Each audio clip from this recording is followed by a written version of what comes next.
प्यार मोहब्बत काहे बनौला, रोग लगा के तू जियते मुआला।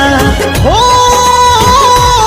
मितवा रे, प्यार मोहब्बत काहे बनौला, रोग लगा के तू जियते मुआला।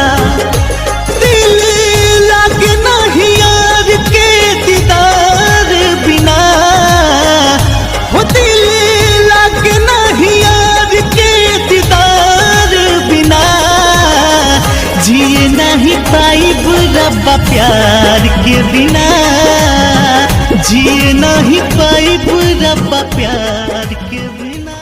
आज से अखियन के बाद कहियो होई मिलन, का कहीं कितना लागल तोह से लगन। तोह के खोजत हई बन के पागल पवन, दाना पानी अस बुझल दस जहरिया रे।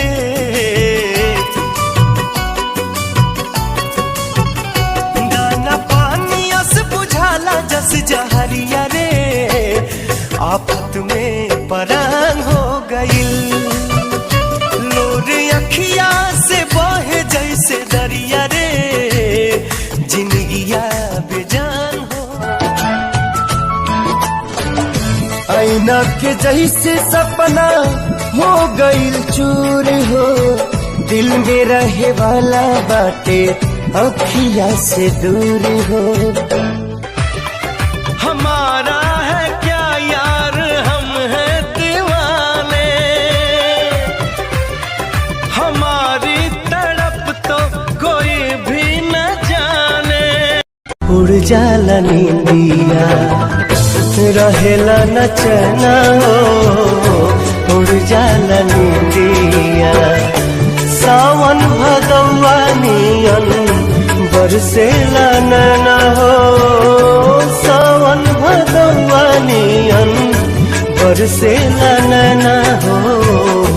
केहू के दिल में बसा के दर्द न लिहा,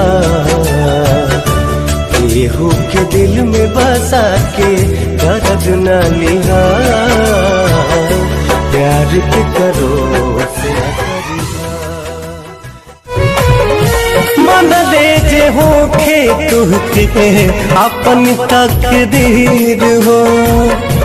तुहसे बिछड़ के भाई राह के फकीर हो।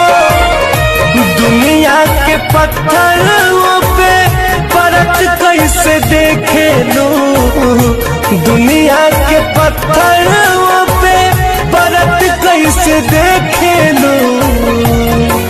जे के दिल में बसवलू हो के जरत कैसे देखे लो। जे के दिल कोई से तू जिंदगी जियाबू, बोला हमरा बाद हो। रहबू अकेला में तो करबू की न याद हो। कोई से तू जिंदगी जियाबू, बोला हमरा बाद हो। रहबू अकेला में तो करबू की न याद हो। हम तो पातर छीतर सामर, तू तो गोरे रानी। इहे सोच के बतिया डरे जियारा मोरे रानी। हमारा बात हमर बात बोती यही बुकी ना मरी जाई बुता। मैं दहेज नहीं दूंगी। मैंने मांगा क्या? मैं कभी कभी थोड़ा ड्रिंक कर लेता हूँ। मैं दरवाजा नहीं खोलूंगी। ठीक है, पीना बंद कर दूंगा। मैं थोड़ी सी घमंडी हूँ। मैं कम कर दूंगा। वीकेंड्स पर दोस्तों के साथ बाहर जाता हूँ। एक ही दिन। ओके।